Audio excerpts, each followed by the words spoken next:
Welcome to this edition of Simsbury School News. My name is Dominique Avery. Thanks for joining us for this show designed to give you a closer look at our schools and the people who work there. We have two guests today. In part one, we're going to talk with Maggie Seidel, who's the new principal of Tootin Hills Elementary School. And later, we'll welcome back Superintendent of Schools Matt Curtis to talk about school enrollment. Maggie Seidel has actually been here before, 2 years ago, when she was the new assistant principal of Squadron Line. Now she's been hired as the principal of Tootin Hills after Kevin Cazzetta was offered a principal's job too good to turn down in Westport. Maggie, thank you so much for coming back. Thank you for having me. You've been on the job just since January. It's a really short time, and I appreciate the time that you took the time to come and talk with us. Now, I have met you before when you were at Squadron, but for those SCTV viewers or Tootin Hills parents who didn't pay attention, the first time you were here, can you just give us a quick overview of your background, what got you into teaching, where you're from, how you came to Simsbury? Sure. I'm originally from Syracuse, New York. I grew up in a family of teachers. I'm one of 9 children, and there's 6 of us who are in the field of education, so it was in my blood, definitely. I started teaching in 2000, where I was predominantly 4th, 5th, and 6th, and then I also taught special education as well. I spent a little time in North Carolina. I moved up the East Coast and came back to New York. And then my husband got a job here in Connecticut, and we moved here in 2010. And I've been here and just really enjoying my time here. So you were in Avon before you Correct. came here. I taught in Avon. I taught at Thompson Brook School in the 5th and 6th grade program, and I really enjoyed that experience. And I got my 092 certificate while I was there in Avon, and then I came to Simsbury 2.5 years ago, where I started at Squadron Line School. I'm always interested in maybe it's a sort of an job interview question. Sure. What made you want to be a teacher in the first place? You know, I think that just growing up with my dad, who was a teacher for 37 years, he always brought us to school with him, and he was a coach, and I just found his ability to break things down into manageable, teachable parts. He was so effective and instrumental in doing that with us. And I found I had that knack to connect with students, and then to really help them to see things in manageable pieces. And when kids think things are manageable and that they can be successful, they're going to try. And they're really going to push themselves to be successful when they feel like they've got the ability to do it. Now, were you a classroom teacher? I was a classroom teacher, and for several years in both 4th, 5th, and 6th grade. And then I also taught special education, where I was in a co-teaching situation where I was able to co-teach with a classroom teacher and really, have the supports for all students. And that was a huge, part of my career. I think that's really helped me to see how to help and support all students. Well, it's interesting that you say that. I also taught for a few years, a long time ago, but my best year out of my 4 years was a co-teaching position where 2 of us were in the same class, and I felt like teaching had been so lonely, and that it was so good to have a supportive person who knew the children as well as I did. And I think that when that happens, you can really expand how you can help the kids, right? Absolutely. You get feedback from Right. colleagues. I was also in a situation where I was able to co-teach with a same grade level colleague. So we had 48 students in a double-sized classroom. So not only the special ed general education co-taught model, but also 2 of us where we had a larger group of students. And you just get feedback, and you see stylistic difference. You see ways to intervene and to support kids that you don't necessarily see when you're by yourself. So now you were happy as a teacher, it sounds like, and it sounds like you must have been very effective. What made you want to move to administration? I've always had a love for curriculum and instruction, and I really found that I was passionate around helping to create the conditions for success for teachers.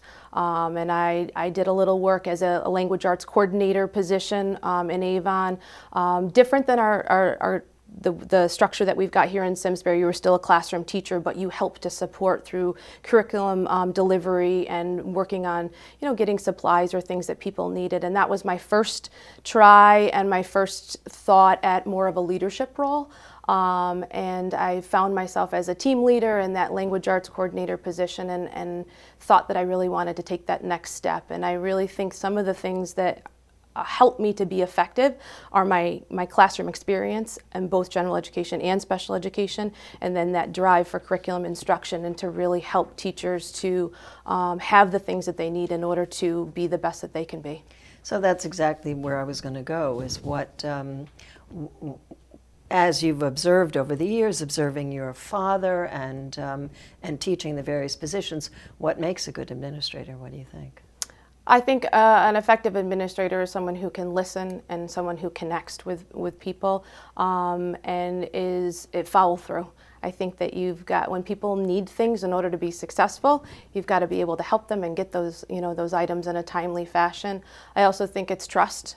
They need to know that they can come to you and that you're going to help and support them, but you're also going to have those hard conversations because we're only as good as we, get that feedback and that we take that feedback and move forward with it. So I think really it builds on a solid foundation of trust where people can come and be open and honest, and trust vice versa that you can have those conversations. So now you've only been on the job a couple of weeks. I've gotten some feedback. I live in the Tootin Hills neighborhood. I've heard wonderful things about you, and that the faculty is really excited that you're there, which is a good thing, Yes. I think. But one thing that one person told me, and you confirmed earlier, was that you're very visible. Now, you told me something about walking around the school and measuring Absolutely. Yes, I was, the new FitBits are out to kind of track your steps taken. And there's been several days where, you can look down and see. It's a visual reminder, but I just think it's so important that the students see you, that the staff sees you out and about and connecting and really understanding, so that when they do come to you, you have had a sense of what they're experiencing. You certainly can't be in all places at all the time, but the best way is to really get out there and to be right in working with custodians and making sure our nutrition service staff, that I'm aware of what they're going through and the things that they need. There's many pieces to being an administrator that I think that unless you're out and about and really experiencing it and getting a lay of the land, that you miss. Well, I think that's probably really important. It's also important that people think you're working hard, because Absolutely. you set a good example rather than just sitting in the office Sure. and directing from there. And you get to have the conversations with students that, the things that just happen on the spot, and then you follow back up and you're able to ask. And I think those are where those connections really, they grow and they're strong. So you started when the school year resumed after Christmas vacation. What was that like? I mean, were you nervous over the holodays? Did you have a plan in mind? How did you handle that? I did. I had emailed the staff and early on, and had worked with Lori Blomberg, who's the secretary over at Tootin, to ask them for an assembly for the first day. I just felt like it was really important to have all of us together in one spot and to take a moment to welcome everybody back and really kick off the new year, the new principal, and as a time to come together. So I did. I spent a lot of time over the break really thinking about that first assembly and then our first faculty meeting. Those were two big pieces that I was very excited for, and they both went very well. I think having the opportunity to work with Betsy Gonzalez, she just did such a phenomenal job for the beginning part of the year, and having her to be able to always call on and to get her feedback and think about things has been really helpful. I'm glad you mentioned her. Yes. Because I've heard that she also stepped in and did a wonderful job. It was really unusual that Mr. Cazzetta got a really good job offer where he lived in Westport, but it was really quite difficult for the school because it was so last minute. Betsy did awesome, and I think that the kids were so thrilled to know that her office is there at Tootin Hills, the curriculum center is there, and that we're both there, and they are thrilled when they see the two of us together. They kind of have this moment of, wait a minute, how are the two of you both here at one time? So that's been phenomenal to have her support. So are there big differences between Squadron Line and Tootin Hills in feeling and atmosphere, or? There are slightly. The thing that I noticed was the first day when we had the assembly, just to see all the students, that it did feel smaller in that sense, but on a day-to-day basis going, it doesn't feel too much different. I think that there are certain aspects of scheduling that I think will feel as time goes on, but overall, it doesn't feel tremendously different. So now that Meg Evans, who was the principal at Squadron Line, was at Tootin Hills for many years. Yes. Did that make a difference? Did you chat with her about it? Absolutely, yeah. And she had said to me, we joked, she said she was only going to let me go knowing that I was now going to be, the principal in her part of town, and with her daughter. So yes, that absolutely has been helpful. She was there for a long period of time, and the help and the experience that she gave me while at my time at Squadron as an assistant principal has been invaluable. I just can't thank her enough, and it's been fabulous to be able to work with her along with others in the district that have known Tootin, and it's really been a seamless transition, and I felt completely supported. So it might be too early to ask or for you to even know about any changes that you plan for the school, or are you just going to spend this year sort of observing and studying? Yeah, I think it's really going to be a year of observing. I mean, Tootin Hills has a history of excellence, and I really want to spend time learning about what makes them work so well. It's a time right now where all administrators are doing mid-year conversations with all the staff. It times up perfectly. I'm able to hear about the individual work that teachers are doing, and then I'm able to ask them really what makes Tootin such a great place to work and to be a part of. And I've been able to have those conversations one-on-one as well as with a larger faculty. So it's really worked out time-wise, really perfect for me to sit with each person and to have that time together. So just in terms of climate, we talked a lot when you were here at Squadron about the school climate and what kind of things are there. Does Tootin Hills handle that differently than Squadron? Or? Slightly. We have a character education program that has strong character ideals around respect, responsibility, caring, and integrity. So that's very similar. I think there's some minor differences that people do in order to make it their own and to make it unique. But the solid foundation of character education is definitely across all 5 of the elementary schools. But I see little differences here and there on how they bring those character ideals to life. Well, I've just got the notice that we've run out of time. That really went really quickly. Thank you so much for coming and joining me. And maybe 2 years from now, we'll get a chance to talk again. Fabulous. We're going to take a short break now, and when we come back, we're going to be joined by Superintendent of Schools Matt Curtis to talk about Simsbury School enrollment. Is it up? Is it down? And what does all of that mean? Thank you.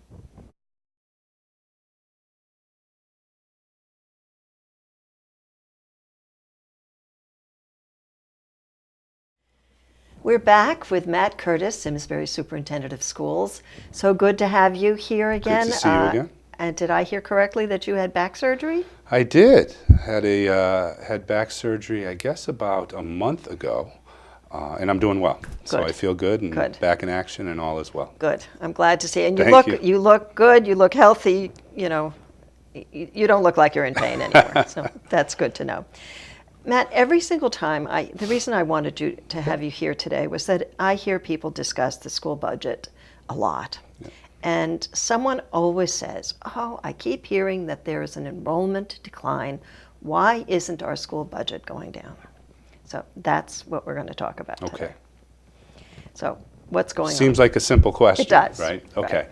Yes, and that's why everybody asks. Yeah, overall, just to kind of couch the scope of it, as I came in as superintendent 4 years ago, it was one of the largest topics to kind of research and study in Simsbury and of interest to our Board of Education, of how are we going to respond responsibly, I guess the term is, to the significant decline we're seeing in enrollment. And it's not just Simsbury, it's a statewide trend, much more in suburbs than in urban areas. So we have put some different responses together over time that we can probably talk about as we go through. But to get right at the crux of your question, we've looked back historically. there is not a direct, dollar for dollar correlation between a student exiting the system and being able to immediately save X number of dollars. I will say that over the course of the last 3 to 5 years, with the enrollment decline that we've seen, it has allowed us to really minimize the increases in our budget, and at the same time really do some positive things for the school district.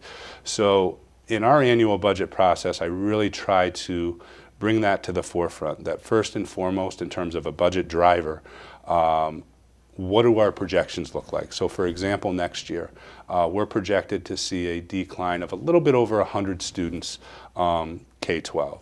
About 50 of those students at the elementary school, and then 25 at the middle and 25 at the high school. So an example of how that impacts the budget, it sounds like a lot of students initially. It sounds like you could drop 2 classes in the elementary school. Right. So it's never a direct correlation, but we're actually, because of how classes rolled this year at the elementary school and where the prior sizes were, we're able to drop 4. So pretty significant decline there. If you were always on the decline, you may be closer to that overall net negative budget, but there are other needs. We have some needs this year we're actually going to be presenting tonight in special education and in some curricular support areas. So we've been able to minimize and try to be transparent about the number of sections we've reduced. Overall, I don't have the exact number, but I'll get in the ballpark over the course of the past 7 years. I think we've gone down 40 full-time positions. So we're responding to the decline in FTE. The decline in enrollment doesn't always offset contractual increases either. So, we really try to look at those main drivers. But I would say the question, and it's a good question, comes up every year on an annual basis. So one of the first things we try to talk about is, hey, this is what the landscape looks like in enrollment. This is how it plays out in terms of classroom sections. This is what we feel we can reduce. These are some of the other major drivers in the budget, and it's how it washes out. I mean, it's the number one reason why we've been able to have no mill rate increase over the last 2 years. Hasn't led to a budget decrease. I won't pretend that it has, but one of the goals that the Board of Finance has really set forth is to try to not raise that mill rate. How long we can do that, I'm not sure. We try to be cognizant of that goal, and we've been able to do that the last 2 years. So this year, I watched one of the board meetings. Apparently there was an increase in enrollment at Squadron Line, unexpected. Right. Why was that, and how did you deal with it? So very interesting. Over the years, I've been, 10 years I've been in the district and the former principal of Squadron, obviously the largest elementary school and the one where we've seen the largest decline. So it's actually the first time that school has come above a projected number. One thing we really need to keep our eyes on over the course of the next 3 to 5 years, and I know it's no mystery to the public, are the number of apartments being constructed. I mean, significant construction in town. Some of that enrollment at Squadron, not all, but between 15 and 20 students are at Dorset Crossing, which is more than we thought we would get. Historically, when apartments have gone up, we haven't seen too much of an influx. We'll have to see if that dynamic changes. It could just be what housing stock was available and on the market at that time. I don't have a real reason why that happened, but it certainly made us step back and take pause, because we've been involved in a project over the last 3 years to remove all of the modular temporary space on our school buildings. As we do that, we push programs into Squadron Line because it's the largest physical plant. So we're going to make decisions this February about the central school modulars, which could potentially move preschool over to Squadron Line. At that point, elementary enrollment kind of stabilizes, and we're really started to fill the capacity of our building. So it'll be interesting to see what happens enrollment-wise, although our projections still say over the course of the next 5 years, we're going to see decline in overall enrollment. Elementary will be more stable. It'll be those smaller bubbles moving up through middle school and high school. So some of the schools have seen no enrollment decline. I've heard that Central and Latimer were no decline, and Terrafil increased as well. Pretty stable. Yeah, pretty stable now at the elementary level. But over the past 5 years, we've seen a decline of about 400, I think, at the elementary level. Right. So how about project choice? You saw over the past few years a big increase this year. If I remember correctly, that you were asked to take more students and you didn't? Well, Is that what happened? Well, every year we are, the program in the state requests to analyze your enrollment and take more students. One of the challenges, not of that program, but of taking more students while you're trying to be cognizant of reducing FTE, is FTE? Positions. So classroom positions. Faculty? Does that stand for faculty? Full-time equivalent. Full-time I guess equivalent, is what okay. We love our acronyms, Right. right? So an example of that is, could you take 5 additional students at Tootin Hills School? We were just talking about Tootin Hills School. Well, you could, but that would force you to either add a teacher or keep a teacher that maybe you could make a reduction of if you didn't add those students. So it's just been a challenging time to potentially grow the enrollment of a program when what you're trying to do is be as responsible with your staffing as you can. We have over 3% of our students, our open choice students. We're the largest single district participant in the program, not percentage of students, but in total students. So we've certainly been supportive of the program, but the last several years we've kept enrollment consistent after, I think it was 4 or 5 years ago, we had a pretty large increase in the overall enrollment. How has full-time kindergarten impacted the budget and enrollment? Yeah. Well, the first year, it's interesting. It has impacted how we forecast the enrollment. Historically, we could always figure in a projection of about plus 16% of kindergarten enrollment to figure out exactly how we'd be in first grade. As we went to full-day kindergarten, our kindergarten numbers bumped up a little bit, but then we didn't see that same in-migration of kids coming to first grade. So I think what full-day kindergarten demonstrated is that more students that were kindergarten eligible went to kindergarten rather than the lag year. So we've had to adjust some of the projections. It's impacted us space-wise pretty significantly when you talk about our physical plant, because you've doubled the number of classrooms you've used. So is there a kindergarten? I'm totally ignorant about this. Yeah. Is there a kindergarten in every elementary school? Or? So there are 2 kindergarten, I may be off by 1. There are 3 at Squadron, and I believe there are 2 in all other schools. There may be 3 at Central, I'm not sure. Well, I must have been unconscious when this happened. When did this actually happen? When did the full-day kindergarten start? Full-day kindergarten, I believe I've been here 5 years ago. Mm-hmm. The year right before I came, because I was involved with the transition in Glastonbury, and it was the same year that Simsbury went to full-day kindergarten. Another complaint that I hear is Simsbury has too many administrators. Tootin Hills has a principal, and you're looking for an assistant principal. Do all the schools have a principal and an assistant principal? So Squadron Line is the only elementary school that has an assistant principal. So what did I hear about replacing? Oh, you're replacing it. So I got that wrong. So yeah, you're replacing, and Squadron Line is right. a really large facility. So you're replacing Maggie's position at with Squadron Line, not okay. Yeah, I think that's one that needs to be looked at over time. I believe, and when you look out with comparable districts, that if you have over 500 students at a school, I believe an extra administrator is needed. They are busy jobs. There's a lot with the mandates in terms of evaluation and other things. This is another thing I talk about during the budget season each year. I mean, I feel we're pretty appropriately staffed with administrators and have been more than willing to talk about it. The other position that comes into question quite a bit is the 3rd assistant principal at Simsbury High School. Right. And that position was added in when the enrollment was about 1,400, which it is now. So, over time that may be another position we need to talk about. But, we have 1 assistant principal at the middle school. All our other elementary schools are 1 principal, and then we have the high school. So detail a little bit the mandates and how things have changed. I mean, I think that's one thing that the public does not understand, right. is the evaluations and how evaluations are done of teachers. I mean, a couple years ago, we've always evaluated our teachers, but they really had changed the rules, so to speak, about the number of evaluations that needed to be done, the number of meetings that need to take place in a year. We value the communication and the conversation. You heard Maggie before talk about the opportunity of the mid-year conversations with teachers. So some really good things have come out of the mandates, but the reality is in the busyness of the day and the number of evaluations that need to be written up, put in the computer system that end up in a rating for a teacher, you have to question sometimes where does the value lie? While we value the conversations, I think we hope to find some more flexibility as we move forward, but it's been a significant mandate that's changed the scope of their work. Right. No, I've noticed that too.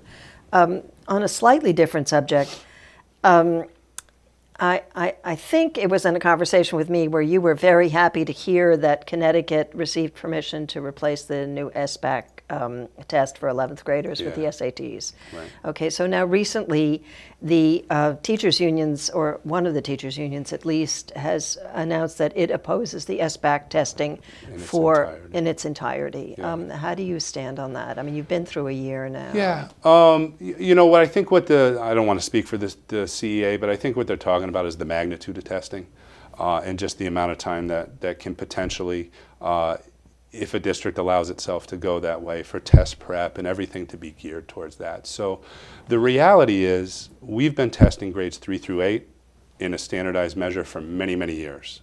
So that's what SBAC does. I was really opposed to the 11th grade year because they're so invested in advanced placement courses. The college search has begun. They're already taking SATs. It's just, it really felt like a pile-on. So I was pleased to see an adjustment there. I think there's going to be some constructive dialogue with the larger teacher unions, the state, about the amount of testing. I mean, is there a flexibility to go to a situation we had in the past, Dominique, where we tested 4, 6, and 8, and we use our own internal assessments in between? I could be supportive of something like that. But the elimination of all standardized measures, I think we do find some good ways from a comparative standpoint to use it, but the thought that we get that data immediately to sit down and move a student, their system isn't wired yet to support using data that way.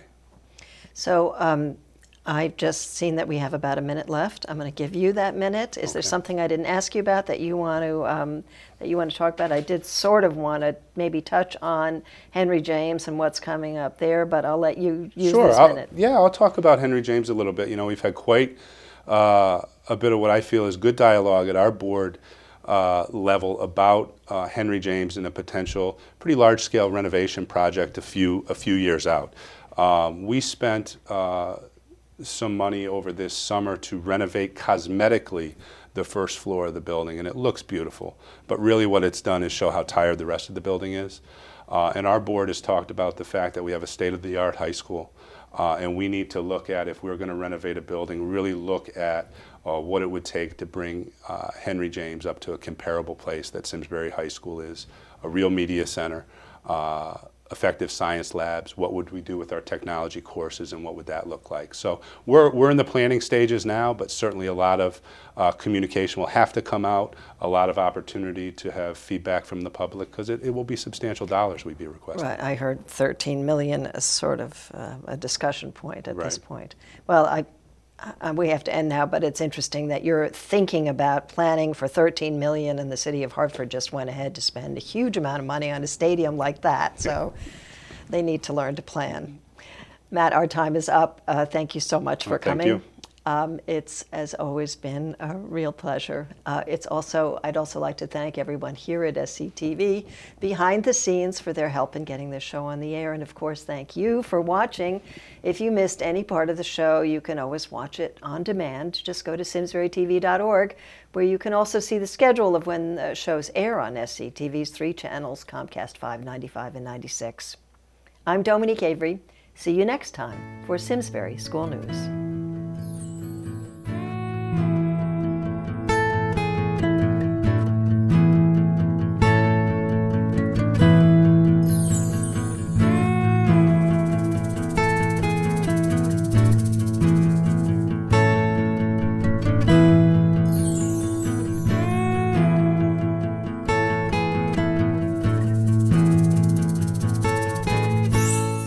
Funding for Simsbury Community Television is provided in part by contributions from viewers like you. Thank you.